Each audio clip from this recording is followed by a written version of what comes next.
अस्सलाम वालेकुम। आज मुझे मीडिया के ज़रिए पता चला है कि असफंदियार वली ख़ान ने जो हर्जाने का केस किया था मेरे ख़िलाफ़, अदालत ने एक तरफ़ा फ़ैसला सुना दिया है। मैं वजाहत करूं कि मुझे 3-4 महीने पहले एक लेटर आया था, उसमें मुझे इन्फॉर्म किया गया था कि अवामी नेशनल पार्टी के सरबराह ने मेरे ख़िलाफ़ हर्जाने का केस किया है।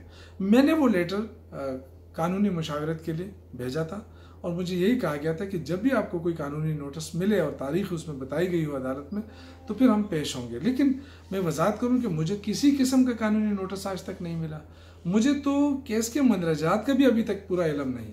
जो कुछ मुझे पता चला है मीडिया के ज़रिए पता चला है, तो मैं इंशाअल्लाह ताला इसी अदालत से रुजू करके अपना हक दिफा साबित करूँगा।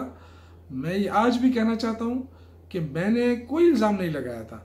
एक सहाफ़ी के सवाल पर मैंने आज़म होती मरहूम के बयान का हवाला दिया था, जो उन्होंने असफंदियार वली ख़ान के बारे में कहा था।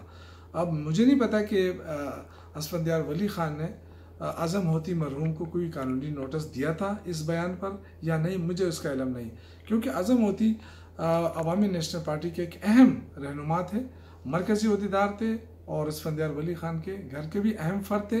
तो मैंने उनके बयान का हवाला दिया था, मैंने अपनी तरफ से कुछ नहीं कहा था। लेकिन मैं समझता हूँ कि जो फ़ैसला हुआ है एक तरफ़ा, उस पर मुझे अफसोस है और इंशाअल्लाह ताला मैं हक़ दिफा रखता हूँ और मैं इसी अदालत से इंशाअल्लाह रुजू करूँगा।